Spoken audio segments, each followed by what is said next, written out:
Comienza el Catecismo de la Iglesia Católica. Un programa dirigido por el Padre Luis Fernando de Prada.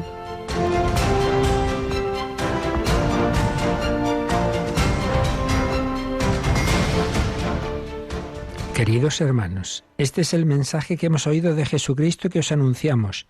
Dios es luz, y en Él no hay tiniebla alguna. Si decimos que estamos en comunión con Él y vivimos en las tinieblas, mentimos y no obramos la verdad. Pero si caminamos en la luz, lo mismo que Él está en la luz, entonces estamos en comunión unos con otros y la sangre de su Hijo Jesús nos limpia de todo pecado. Alabados sean Jesús, María y José. Muy buenos días en este 29 de abril, por tanto fiesta de Santa Catalina de Siena, que junto a nuestra Santa Teresa de Jesús fueron las dos primeras mujeres en ser proclamadas doctoras de la Iglesia por el Papa Pablo VI, y junto a San Francisco de Asís es copatrona de Italia, y junto a otros 5 santos, 3 hombres, 3 mujeres, copatrona de Europa. Y fue una joven sin apenas letras que no fue propiamente directamente de una orden religiosa, sino terciaria dominica, eso sí, consagrada, virgen, y que el Señor llenó de sus dones y oró, sufrió, escribió en tiempos muy, muy difíciles, en tiempos de crisis, tiempos de santos. Es la época de los papas en Aviñón, va a ser el cisma de Occidente, va a ser al año siguiente de su nacimiento la terrible peste negra que asoló Europa. En fin, muchas circunstancias de crisis interna, de corrupción en la Iglesia, y sin embargo el Señor nunca abandona a su Iglesia, y a través de una mujer humilde, sencilla, fijaos, pues doctora de la Iglesia, porque el Espíritu Santo da una sabiduría superior a la de los hombres. Tenemos que pedir grandes santos para estos tiempos también difíciles. También hoy tenemos esa otra peste, por ejemplo, últimamente el drama que se está viviendo en la India, una nación tan pobre y tan poblada, sufriendo tantas personas, muriendo sin medios, sin oxígeno. Cuánto sufrimiento en el mundo tantas veces en las personas más humildes, más pobres. No quedarán sus lágrimas sin consuelo, sin recompensa, lo sabemos, pero también sabemos que estamos obligados a hacer todo el bien posible en la luz que es Jesucristo, que nos da esa luz también del Espíritu Santo, que nos da esas virtudes, la fe, la esperanza, la caridad, el amor a Dios y el amor al prójimo. Santa Catalina oraba por el Papa, lo llamaba el dulce Cristo en la tierra, por la Iglesia, por Europa, por el mundo entero. Pues nos enseña a hacer a nosotros también lo mismo. Bueno, pues también el Papa en estos tiempos difíciles y en esta otra pandemia y tantas otras pandemias morales y de tanto tipo que hay, nos convoca a una especial cruzada de oración mariana en este mes de mayo. Rocío García, buenos días. Hola, muy buenos días, padre. Pues vamos a recordar lo que una nueva cruzada de oración con la Virgen María empieza el 1 de mayo, ¿verdad? Sí, ahí empieza un maratón que va a durar todo el mes de mayo, al que el Papa ha convocado a todos los santuarios del mundo. Nos vamos a unir todos los santuarios del mundo en oración por el final de esta pandemia de COVID-19. Y el primer día, el 1 de mayo, pues a las 6 de la tarde, hora peninsular española, vamos a estar en directo con el Santo Padre que va a rezar el Santo Rosario desde Roma.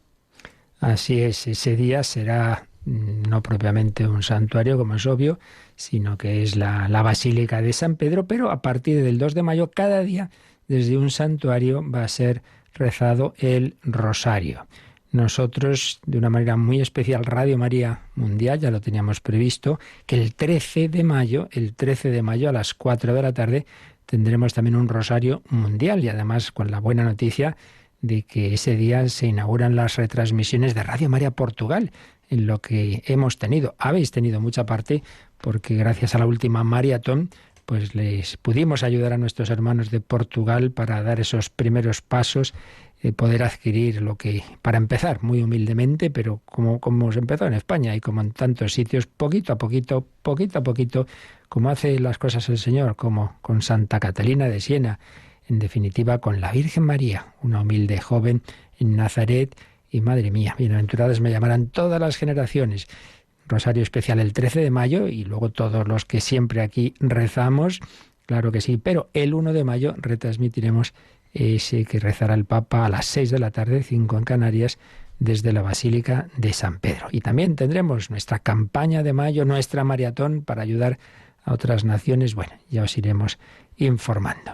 Pues vamos adelante, también recordando ese otro santo, ya es beato y pronto será canonizado, Carlos de Foucauld. Vamos terminando el recoger pinceladas de esa vida también humilde, sencilla, pero realmente llena de enseñanzas para todos nosotros.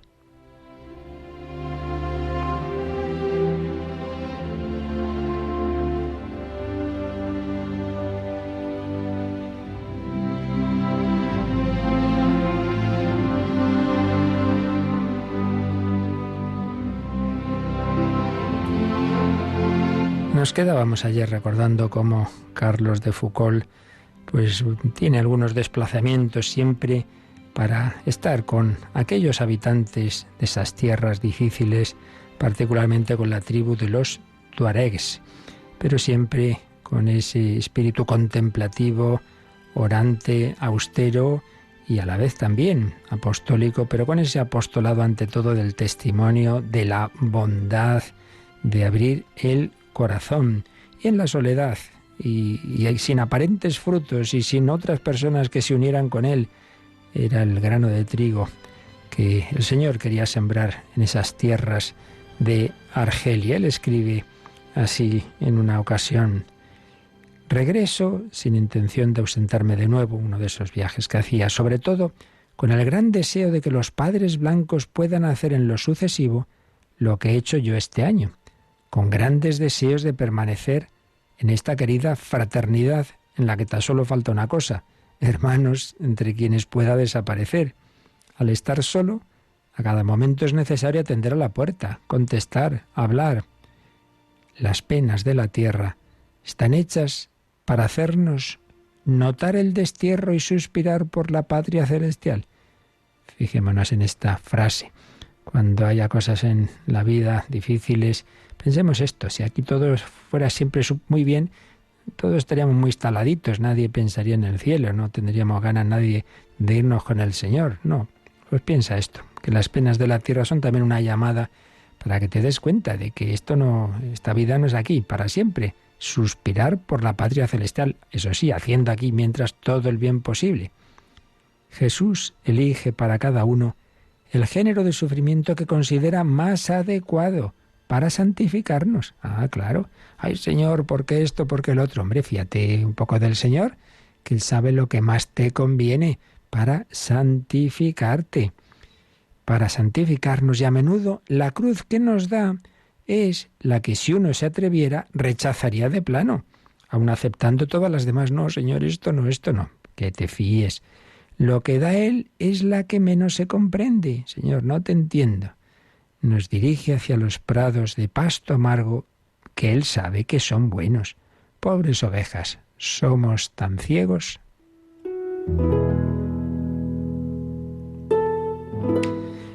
El hermano Carlos reanuda la existencia sedentaria que llevaba después de algunos viajes. A medianoche, en la meseta desierta, se oye una campana. Cada vez son más los indígenas que vienen en busca de limosna y a contarle sus preocupaciones. Él está muy agotado tras ese viaje que acaba de realizar, pero las fuerzas regresarán y se le concederá que regrese a la región del hogar como primer sacerdote entre los tuareg, cuyo idioma habla y escribe como casi ningún otro europeo. Abandonará la residencia elegida, la capilla pobre y querida, el silencio de las horas reservadas, para internarse una vez más en el desierto y recomenzar en otro lugar la misión a la que ha sido destinado, como Jesús en su vida pública, a Nazaret, a Cafarnaún, a Tiro, a Sidón, de aquí para allá, para llevar siempre la buena noticia. Como hacíamos ayer, vamos a entresacar algunas frases, bien de su diario, bien de cartas suyas. Esta África, esta Argelia, estos millones de no cristianos reclaman tanto la santidad que solamente podrá obtenerle su conversión. Solo la santidad obtiene la conversión. Rezad para que la buena noticia llegue y que los últimos llegados se acerquen finalmente al pesebre de Jesús para adorarlo también. Sería necesario que el país estuviera cubierto de religiosos, religiosas y buenos cristianos que se queden en el mundo para tomar contacto con todos estos pobres musulmanes, para instruirlos. ¿Hace algún bien mi presencia aquí?, se pregunta. Si la mía no lo hace, la presencia del Santísimo Sacramento lo hace ciertamente, y mucho. Jesús no puede estar en un lugar sin irradiar. Fijaos qué bonito. Simplemente el poner un sagrario en un lugar, que haya, está ahí Jesús, que haya alguien, aunque sea una persona, un misionero que lo adore, ya cambia la cosa. Además, el contacto con los oriundos del lugar hace desaparecer poco a poco sus prevenciones y prejuicios. Claro, veían qué bueno es este hombre, tenían esa idea que tantas veces les ha metido en muchas tierras, que llegan aquí los cruzados estos a quitarnos lo nuestro. ¿Qué va? Si lo único que está a hacer es dándos la vida. Se iban quitando prevenciones y prejuicios.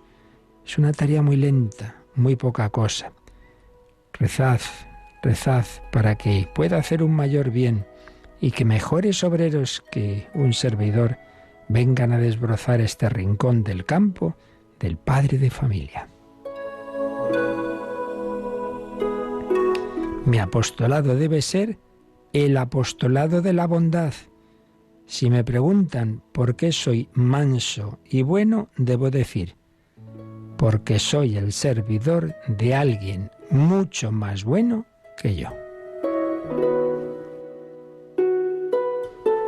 Bueno, pues yo creo que solo ya con esta frase podemos quedarnos para todo el día. Muchas veces nos escribís: ¿qué hago en esta situación? Tales familiares, tales personas alejadas de la fe, no me hacen caso, dicen que no les vuelvo a echar el sermón. Hay un apostolado que siempre puedes hacer y que siempre queda ahí en el corazón, el apostolado de la bondad. Recuerdo colegios religiosos en que al cabo de los años un chico, una chica que ha estado allí, pues no se acuerda de muchas cosas que le han dicho, pero sí se acuerda, ¡ay, qué buena era la madre aquella que siempre nos sonreía, que nos daba caramelos, el padre aquel que nos daba las estampitas! La bondad, el apostolado de la bondad. Y si te preguntan por qué eres así, bueno, porque intento servir a alguien que ese sí que es mucho más bueno que yo.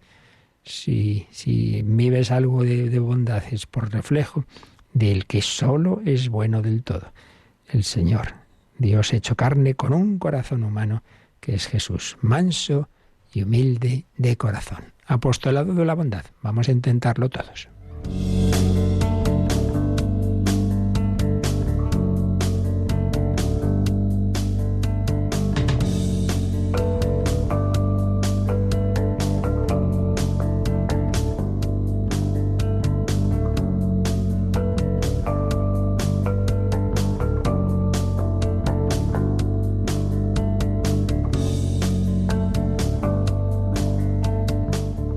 Cuando ese apostolado de la bondad, del testimonio, da pie, puede abrir camino al apostolado de la palabra, se anuncia la buena noticia y el oyente la recibe, la gracia de Dios actúa en su corazón y acepta la fe.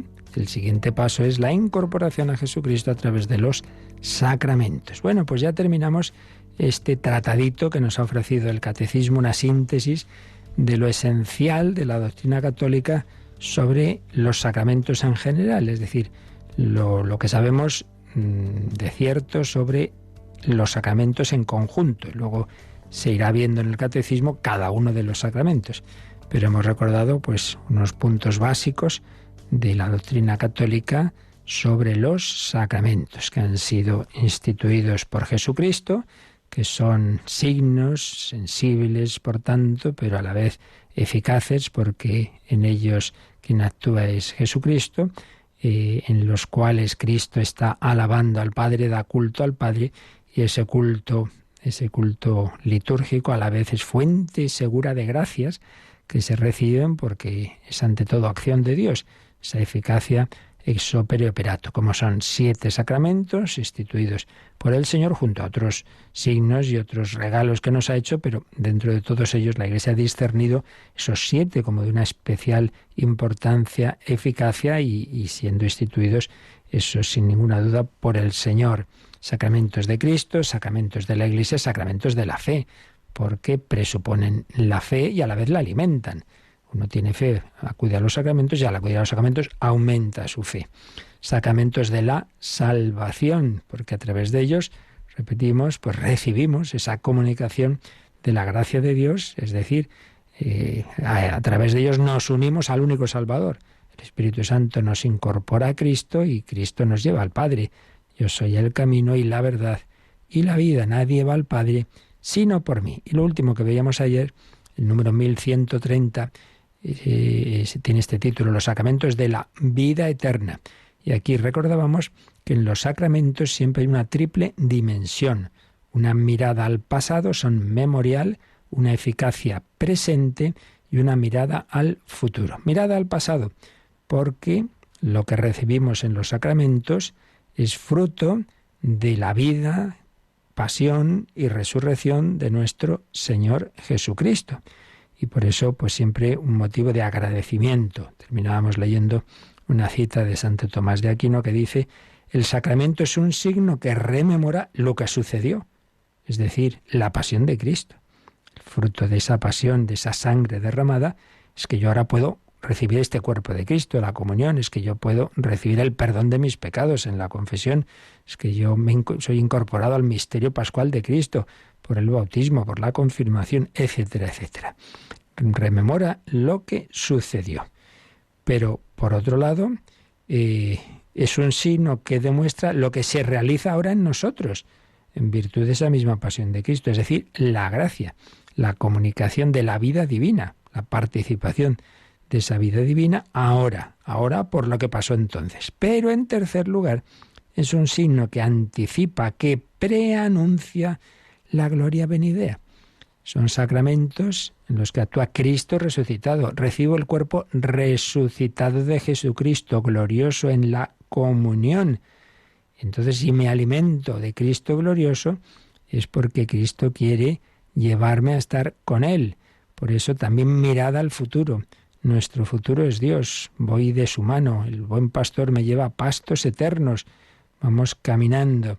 Y por ello, esa dimensión escatológica individual, camino hacia el encuentro con el Señor. También habrá un sacramento para la enfermedad, para las etapas finales de la vida, la unción de enfermos.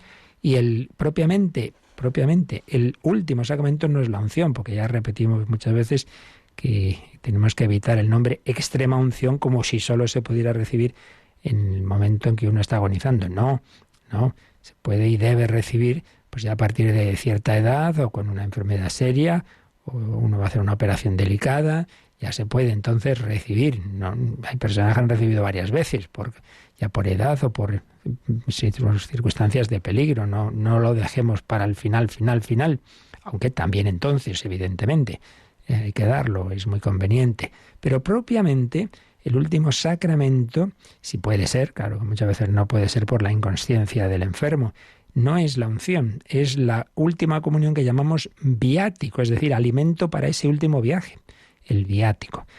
Ya digo, no siempre, claro, hoy día se prolonga tanto la vida y que normalmente si uno está en un hospital, está sedado, etcétera, no puede tragar, obviamente ahí ya no podría ser la comunión. Pero es un poquito, así como hay 3 sacramentos de iniciación, bautismo, confirmación, Eucaristía, el ideal sería que los 3 últimos sacramentos serían una confesión, hacer una última confesión de tu vida, la unción de enfermos y esa última comunión a modo de viático. En cualquier caso, sacramentos que nos van preparando para la vida eterna. Por eso, esa es otra dimensión que hay que tener presente. Pero no solo a nivel individual, sino también a nivel comunitario. ¿Qué esperamos? Hombre, pues la segunda venida de Jesús. Lo decimos en la misa, anunciamos tu muerte, proclamamos tu resurrección. Ven, Señor Jesús, ven, Señor Jesús. Culmina esta historia.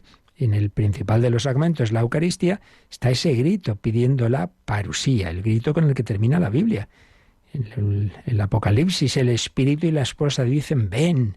ven, Señor Jesús. Así pues otra dimensión que hay que tener presente, agradecimiento de lo que Jesús hizo por nosotros, agradecimiento por la gracia que nos da en el presente y deseo confiado de la vida eterna y de la segunda venida de Jesús. Esto parece que no nos lo creemos mucho. Ven, Señor Jesús, salgo de misa, me dicen, ay, fulanito se ha muerto, ay, qué desgracia. Pero vamos a ver, que estamos pidiendo irnos con él. Entonces, luego al final nadie se quiere morir, nadie se quiere ir con el Señor, pues poca fe. Lo trágico no es morirse, lo trágico es morirse separado de Cristo, eso sí que es trágico. Bueno, pues vamos como siempre, que termina un apartado del catecismo que está hecho muy pedagógicamente, tiene unos puntos más fundamentales, otros más de ampliación, que aparecen en letra más pequeña, y unos puntos de resumen de lo que ha tratado en el apartado que terminamos. Y esto es lo que tenemos ahora. Aquí 4 números de resumen de esta doctrina general de los sacramentos, del 1131 al 1134.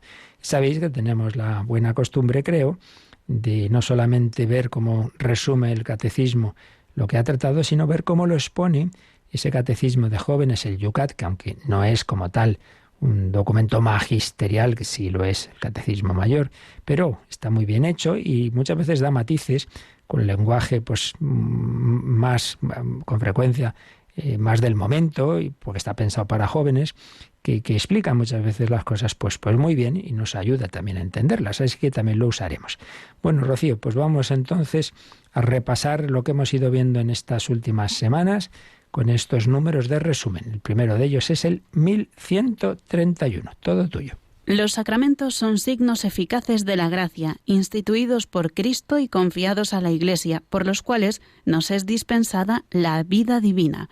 Los ritos visibles bajo los cuales los sacramentos son celebrados significan y realizan las gracias propias de cada sacramento. Dan fruto en quienes los reciben con las disposiciones requeridas. Pues este es el número de resumen más amplio de los 4 y la verdad es que dice un montón de cosas, que ya las hemos ido viendo, pero aquí están estupendamente resumidas. Obviamente ese resumen no da todos los matices que hemos visto antes, pero lo esencial sí.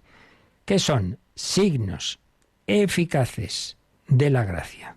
Signos, en ellos siempre hay algo sensible, algo que ves, algo incluso que tocas. Eres tocado por este aceite en el bautismo, esa unción con el óleo de los catecúmenos, esa unción con el crisma, esa unción con el crisma en la confirmación, por supuesto el agua del bautismo, el pan y el vino en la Eucaristía. En fin, siempre hay algo que se ve, que se oye, que se toca. Por supuesto, las palabras, recordad también, materia y forma. Es decir, hay algo, hay unas determinadas realidades materiales, pero unas palabras que dan el sentido. No simplemente está aquí, esto ya está. Pan y vino, bueno, también hay pan y vino para comer. No. Hay que oír unas palabras. Tomad y comed, esto es mi cuerpo. Materia, la realidad sensible, material, y forma, las palabras que dan ese sentido. Entonces, la unión de ambas cosas hace de ello un signo, pero un signo eficaz. No simplemente es un signo subjetivo. Las palabras son signos subjetivos. Hemos quedado, a lo largo de los siglos, han ido formando un lenguaje y esta palabra significa tal cosa, pero puede significar la contraria. Y de hecho, así ocurre tantas veces, ¿no? Cuando uno aprende un idioma siempre te avisan, cuidado que hay palabras que te engañan, los false friends, los falsos amigos, que significan algo que no tiene nada que ver. Bueno, pues o incluso en el propio idioma, en el nuestro, por ejemplo, vela, pues puede significar cosas pues muy distintas. Esto que ponemos aquí encima del altar, lo que va en un barco a vela, hacer una vela de oración, en fin, las palabras son signos, pues bueno, que pueden significar una cosa u otra. No es eso, son signos objetivos, es decir, que en sí mismos, o bien está directamente la presencia de Cristo, el caso de la Eucaristía, o la garantía de su actuación. Por eso no son simplemente signos, sino signos eficaces. Aquí actúa el Señor siempre que tú te acerques y no lo impidas, claro, si rechazas, pero de parte de Dios siempre está esa actuación.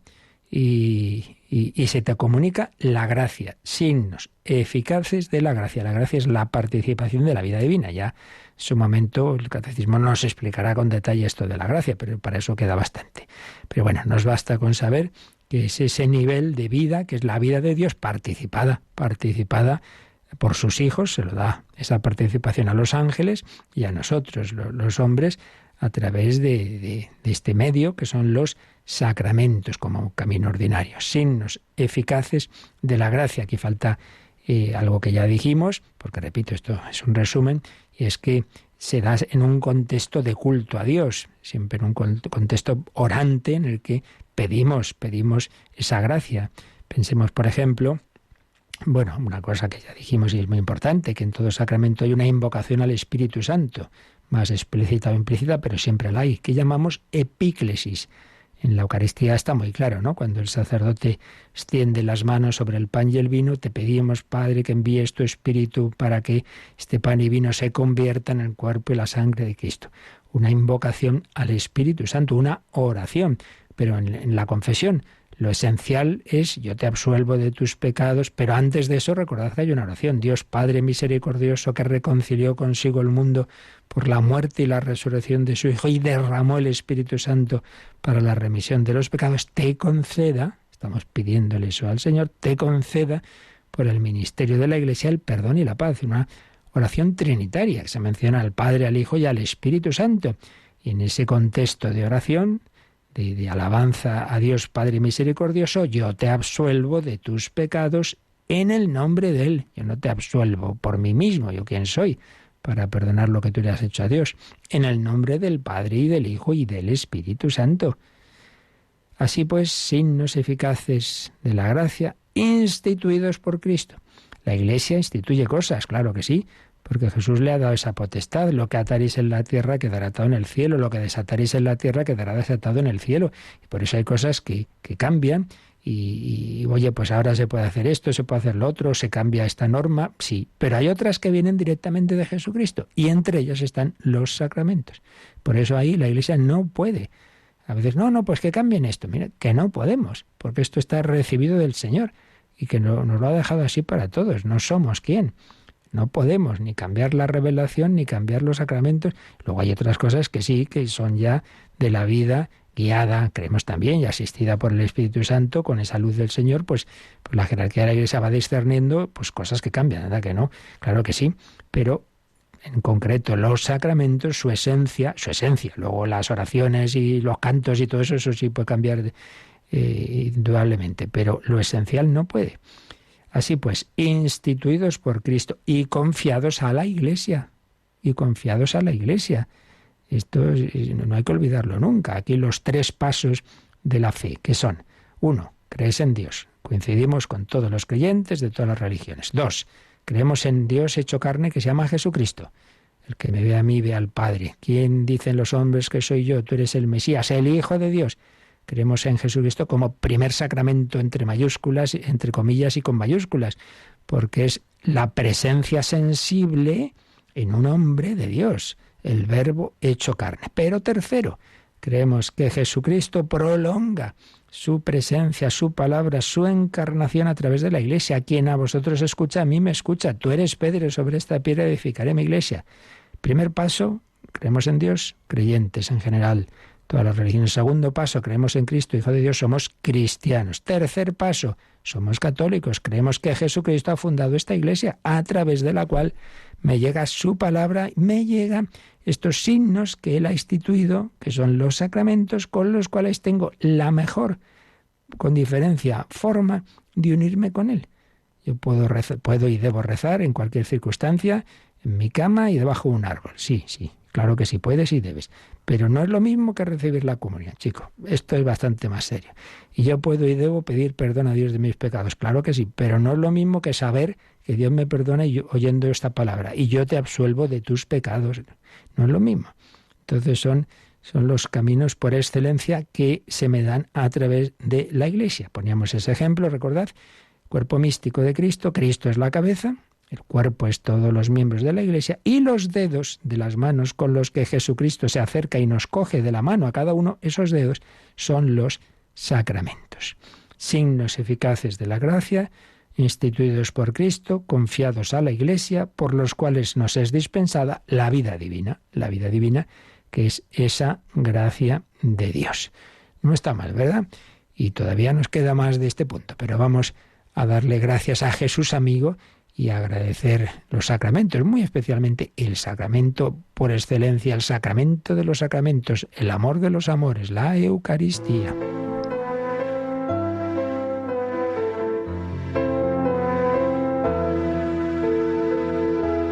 Hoy te quiero contar, Jesús amigo, que contigo estoy feliz.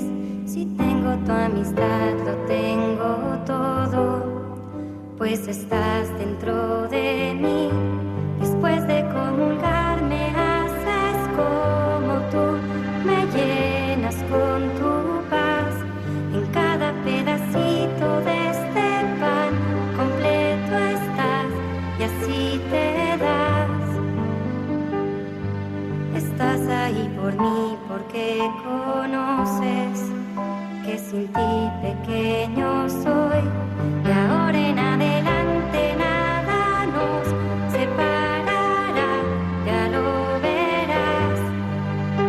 Te escondes en el pan, y aunque no te puedo ver, te puedo acompañar, es mi lugar preferido. Hoy quiero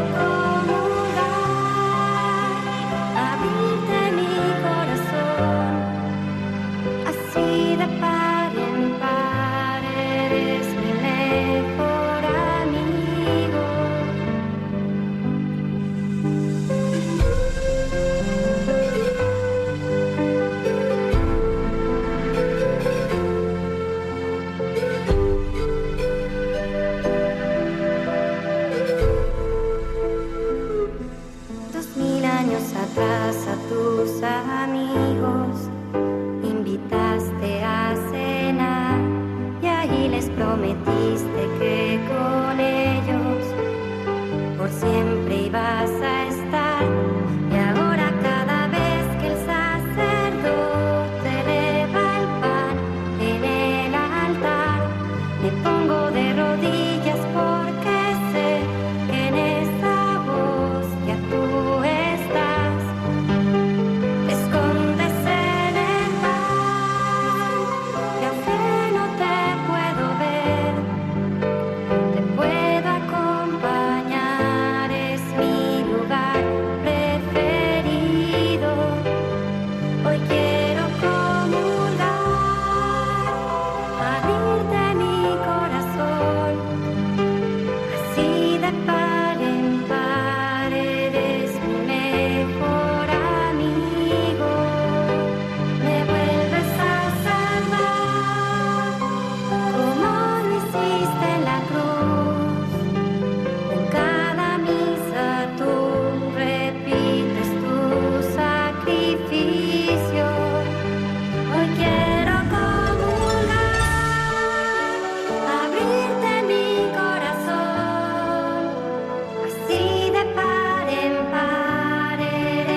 Conoce la doctrina católica. Escucha el catecismo de 8 a 9 de la mañana, de 7 a 8 en Canarias. Y los sábados a la misma hora profundizamos en los temas tratados en el programa En torno al catecismo. Yo quiero comulgar, unirme contigo, Jesús. Bueno, estamos comentando un poquito este número de resumen de lo visto sobre los sacramentos. Nos ha hecho esta especie de definición descriptiva, ya el catecismo, signos eficaces de la gracia, instituidos por Cristo, confiados a la Iglesia, por los cuales nos es dispensada la vida divina. Y añade este número que los ritos visibles, bajo los cuales los sacramentos son celebrados, significan y realizan las gracias propias de cada sacramento. En todos ellos se nos comunica esa vida de Dios, esa vida divina, pero con los matices propios de cada sacramento. Y esos matices se significan, se simbolizan con las palabras o con los elementos materiales, pero no simplemente se significan, sino que de hecho Dios da la gracia propia de cada sacramento. Está claro, empieza la vida divina en el bautismo. Pues ahí recibes lo que es eso, el inicio, la primera incorporación a Cristo. Pero hay que seguir alimentando esa vida divina, fortalecerla y ser capaz de comunicarla y testimoniarla. Pues ahí está la confirmación. Y hay que alimentarla más y más, pues ahí está la comunión. Claro, pues evidentemente que el recibir alimento bajo forma de pan y vino es un signo claro de que se te está alimentando, pero alimentando la vida divina. Bueno, esto ya lo iremos viendo. Además el Yucat, como enseguida leeremos, pues nos lo expresa de una manera muy, muy bella. Enseguida lo vemos.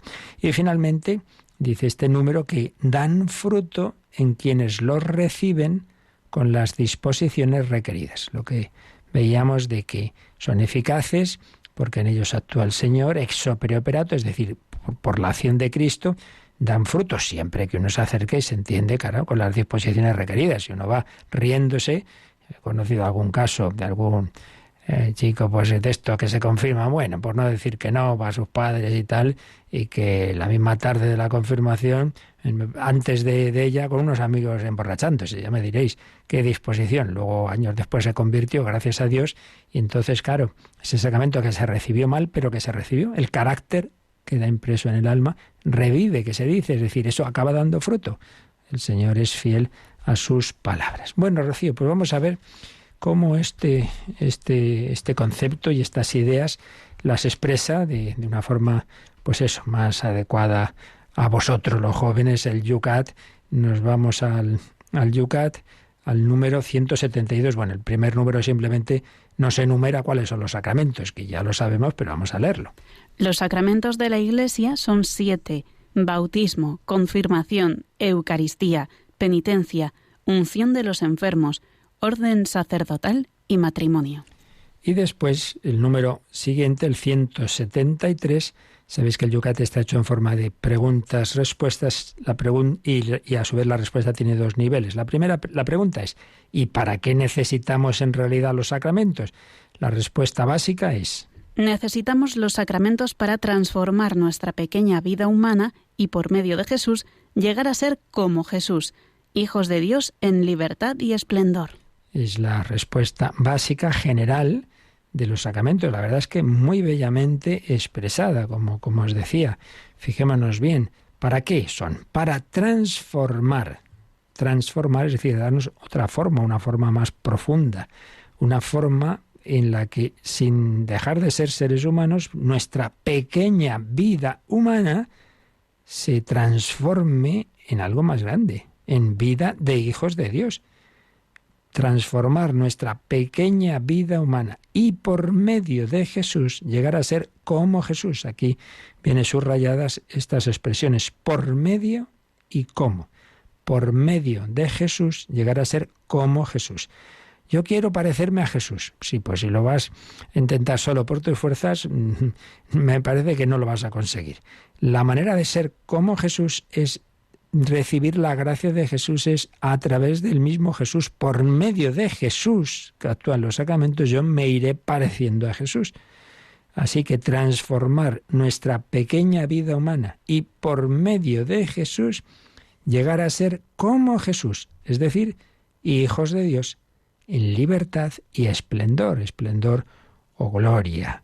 Bueno, y después de esta respuesta general nos va a dar como una pequeña pinceladita, yo diría que una perlita muy bella, de cada sacramento, de cómo cada sacramento hace esto, cómo cada sacramento transforma nuestra pequeña vida humana. Vamos a ver qué nos dice de cada sacramento, Rocío.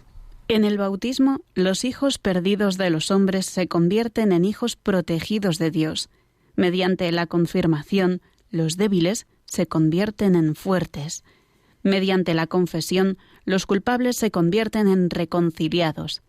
Mediante la Eucaristía, los hambrientos se convierten en pan para otros. Mediante el matrimonio y mediante el orden sacerdotal, los individualistas se convierten en servidores del amor. Mediante la unción de los enfermos, los desesperados se convierten en hombres con confianza. El sacramento de todos los sacramentos es Cristo mismo. En Él podemos dejar la perdición del egoísmo y entramos en la verdadera vida que no cesa nunca. Bueno, pues la verdad, claro, en unas palabras nunca se puede agotar toda la realidad tan grande de la que estamos hablando, pero sin duda es un número muy logrado, muy bello. Vamos a ir repitiendo lo que nos ha dicho de cada sacramento, fijaos bien en ello, ¿no? En el bautismo, ¿cuál es la transformación? Pues que los hijos perdidos de los hombres se convierten en hijos protegidos de Dios. No eres ahí un chico que está en la calle, no se sabe de quién eres. Eres hijo de Dios. Eres hijo de Dios. Los hijos perdidos de los hombres, que todos somos concebidos en una perdición en tanto en cuanto estamos en ese estado general de separación de Dios, pues no, eres hijo de Dios. Primera y radical transformación. Ay, pero soy muy debilucho. Bueno, la confirmación, ¿qué hace? Que mediante ella los débiles se convierten en fuertes. Es como un cauce de recibir fortaleza para seguir avanzando en la vida cristiana. Ay, pero sigo cayendo, sí, yo me he confirmado, pero he vuelto a caer en esto, ya, hijo, esto toda la vida, hay tentaciones y luchas, pero hay un sacramento que sí, no es una vez en la vida, que te puedes confesar todos los días. Por eso, siguiente paso, mediante la confesión, los culpables se convierten en reconciliados. Fijaos en que es el único tribunal del mundo, que yo sepa, en el que uno se declara culpable y entonces cuando uno se declara culpable es absuelto. Oiga, esto no suele pasar, ¿no? Te declaras culpable, pues a lo mejor te rebajan la pena, pero vamos, te cae. Pues no, aquí, mire, padre, me acuso, he pecado, tal, pues yo te absuelvo de tus pecados. ¡Hala! El Señor me ha perdonado. Me he convertido de culpable en reconciliado. Estoy reconciliado con Dios, con los hermanos. Ahora tengo que luchar por eso, claro, pero ya está. De entrada tengo esa sentencia. Ay, pero que sigo siendo muy débil. Hay que alimentarse, hijo, claro. Si comulgas de Pascuas a Ramos, como bien decimos, la comunión anual, hombre, ese es el mínimo de los remínimos. Mediante la Eucaristía, los hambrientos se convierten en pan para otros. Qué bella idea. Tú tienes hambre. No podemos caminar con hambre bajo el sol. Danos siempre de ese pan, tu cuerpo y sangre, Señor. Pero es que además, al alimentarte de Cristo, Él va transformando tu corazón, te va dando amor. Y entonces eso hace que tú puedas ser pan para otros. Es decir, que te dejes comer por otros, en el sentido de estar a su servicio y no digas, no, que el Señor quiere que seamos hermanos y no primos. Sí, la excusa para ser muy justito en las obras buenas hacia los demás. Pues el Señor hizo el primo con nosotros. Pues si te alimentas de Él, el Señor te dará esa capacidad para ser pan para otros. Hemos recordado pues tantas instituciones religiosas, lo decía la Madre Teresa, pero como sus misioneras de la caridad y misioneros tantos otros, ¿no? Por la mañana nos alimentamos de Cristo, Eucaristía, y durante el día lo cuidamos en el cuerpo, en las especies sacramentales, no del pan y vino, sino de los cuerpos de nuestros enfermos y moribundos. La Eucaristía nos alimenta y nos da capacidad para servir a los demás. Luego, dos sacramentos de una dimensión obviamente comunitaria, el matrimonio y el orden sacerdotal. Entonces nos dice el Yucat, el 173, que mediante el matrimonio y el orden sacerdotal, los que tantas veces somos individualistas, se convierten en servidores del amor. Si uno va al matrimonio para ser feliz yo, esto no va a durar nada, esto va a ser un desastre. Tienes que ir al matrimonio a servir, a ayudar a la otra persona y a abrirte también a los hijos que Dios te dé. Y no solo eso, sino también un hogar abierto, un hogar que esté abierto a las necesidades de vecinos, de amigos, de no amigos, de inmigrantes, de los pobres, de que colaboren en la parroquia, cada uno según sus posibilidades, si eres llamado a un determinado movimiento, matrimonio. Y el orden sacerdotal, pues no te digo nada. Lo que estamos leyendo del padre Foucault, pues ya no era para su vida, sino al servicio de los demás, totalmente al servicio de quien te necesite, y todos necesitan a Cristo. Por eso sacerdocio no es aquí un funcionario de 9 de la mañana a 3 y se acabó. Ahora no me molesto usted. No. al servicio de todos, como el buen pastor, no como el mercenario. Y si lo hacemos, si no es así, pues mal hecho, claro. Luego otra cosa es que todo esto, como el matrimonio y como todo, pues por desgracia, luego lo estropeamos con el pecado. Pero la gracia que recibimos es para vivir así, como servidores del amor. Y mediante la unción de enfermos, los desesperados se convierten en hombres con confianza. Esto es así. Personas, ya no lo habré visto yo, enfermas, agobiadas, tristes, reciben la unción de enfermos y a veces se curan. Pero aunque no se cure la enfermedad, lo que siempre ocurre es que se quedan con mucha más paz, serenidad, esperanza, abandonados en manos de Dios. Y eso también, como el cuerpo y el alma están tan unidos, esa paz interior del alma con frecuencia repercute en el cuerpo y ayuda a la curación. Es curioso. Y si no, pues ayuda a eso, a vivir esa enfermedad y, en su momento, la muerte con paz, con paz. Mediante la unción de los enfermos, los desesperados se convierten en hombres con confianza. Y el sacramento de todos los sacramentos es Cristo mismo.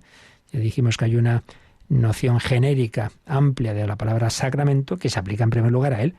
Esa humanidad de Cristo es el signo sensible del amor de Dios, signo en sentido objetivo, que ahí está Dios, que es verdaderamente el Verbo hecho carne. Y en él, en Cristo, podemos dejar la perdición del egoísmo y entramos en la verdadera vida, que no cesa nunca. ¿Qué es el cielo?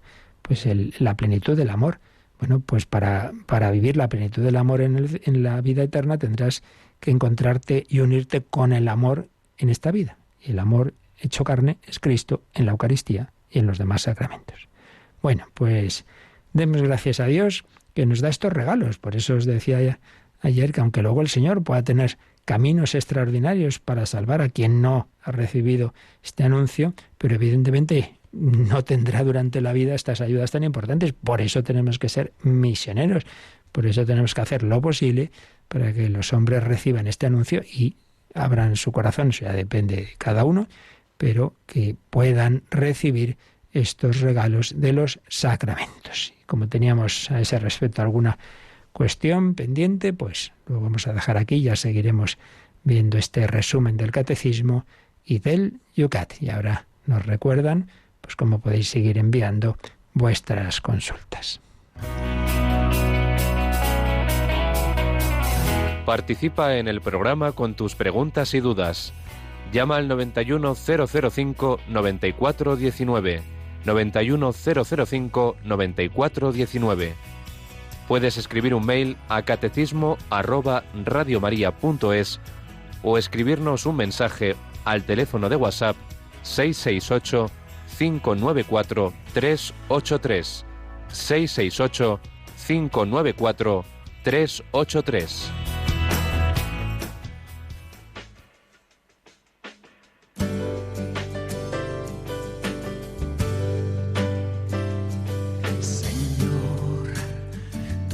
Mi vida nueva antes de que la espera desgaste años en mí. Estoy dispuesto a lo que quieras, no importa lo que sea, tú llámame a servir. Llévame donde los hombres necesiten tus palabras, necesiten mis ganas de vivir, donde falte la esperanza, donde todo sea triste, simplemente por no saber de ti.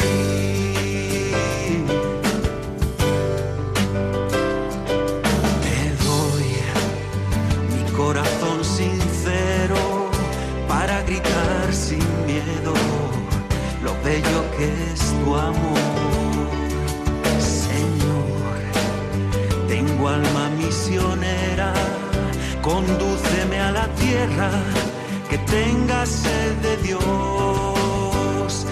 Llévame donde los hombres necesiten tus palabras, necesiten mis ganas de vivir, donde falte la esperanza, donde todo sea triste, simplemente por no saber de ti.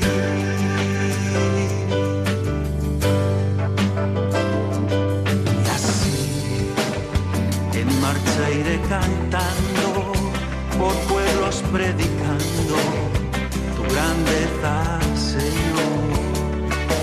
Tendré mis manos sin cansancio, tu historia entre mis labios, tu fuerza en la oración.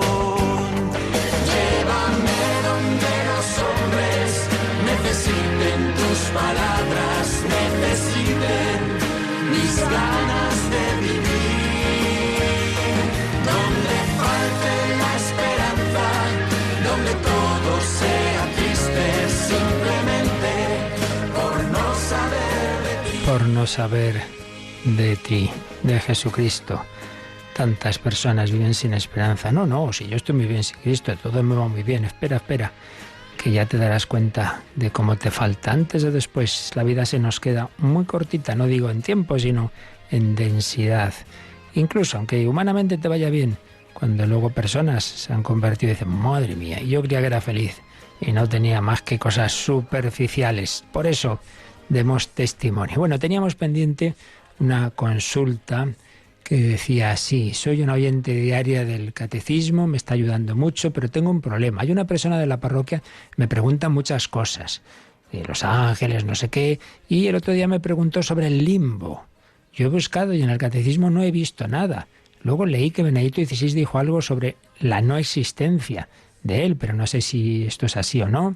Esa persona dice que solo quiere creer lo que dijo Jesús, y si no está en los evangelios dice que la Iglesia se lo ha inventado.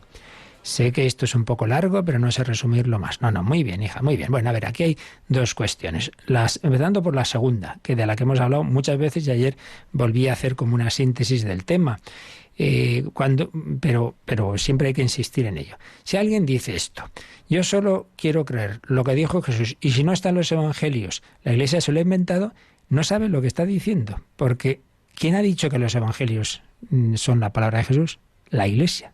O sea que para empezar, es que es absurdo. Pues entonces lo primero que se ha inventado la Iglesia son los evangelios, ¿no? Es que esto no tiene ni pies ni cabeza.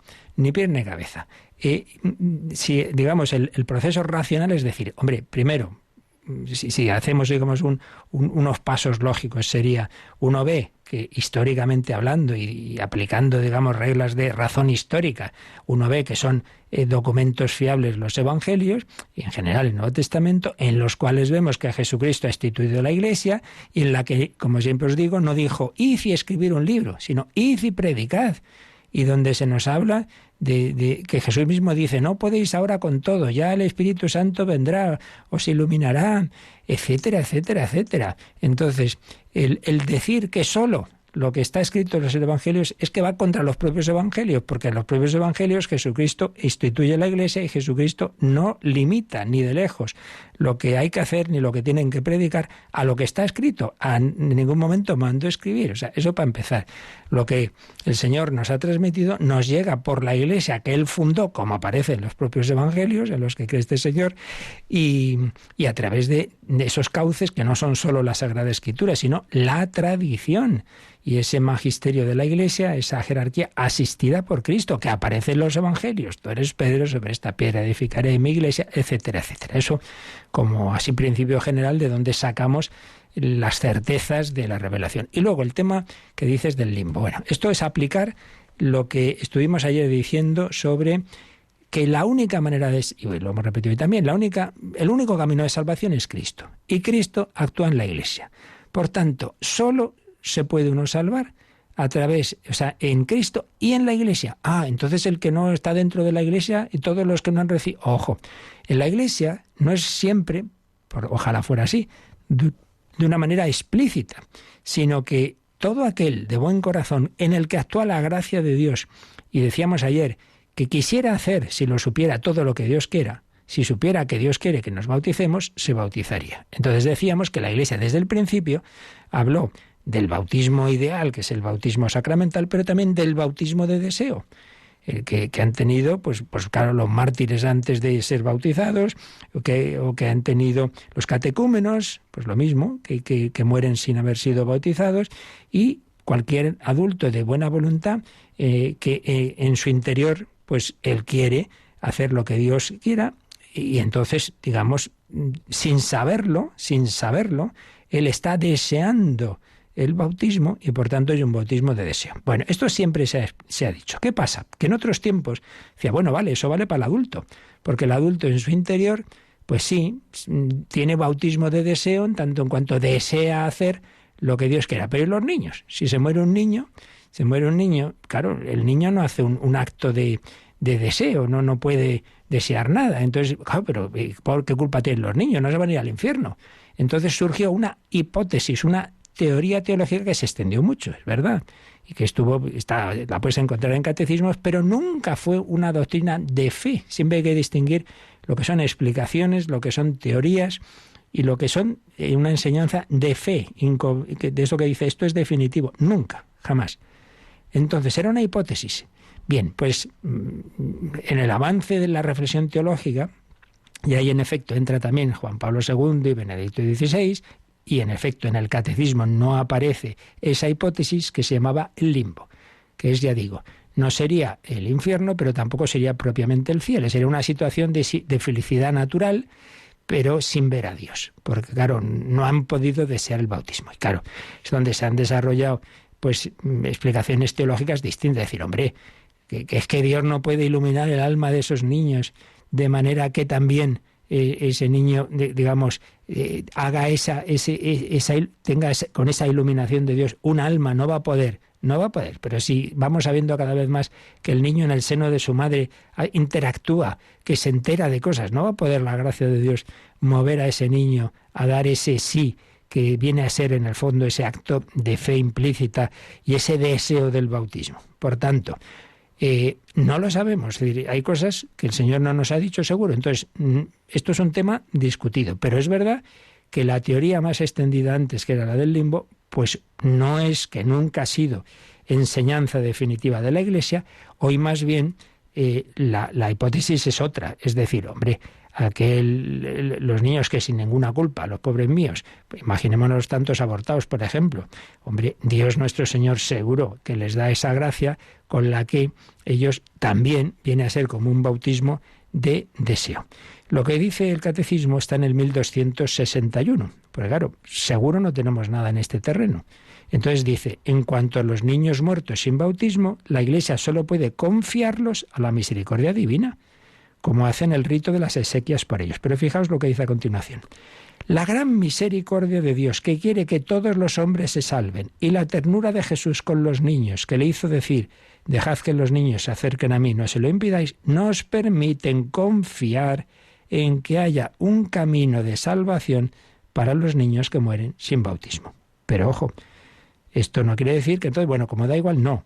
Termina el número diciendo, es más apremiante aún la llamada de la Iglesia a no impedir que los niños pequeños vengan a Cristo por el don del santo bautismo. En definitiva, hay que procurar que los niños se bauticen, pero también hay que confiar en que si cuando los pobres niños no tienen culpa de no haber sido bautizados y mueren, el Señor tendrá un camino de salvación para que también ellos reciban la gracia. Y lo sentimos, pero es que esta consulta estaba pendiente desde hace días y no nos da tiempo a las que han llegado ahora por llamadas, así que Rocío nos las guardas y el próximo día que tengamos catecismo respondemos a ellas. ¿De acuerdo? Pues pedimos al Señor su bendición. La bendición de Dios Todopoderoso, Padre, Hijo y Espíritu Santo, descienda sobre vosotros. Alabado sea Jesucristo.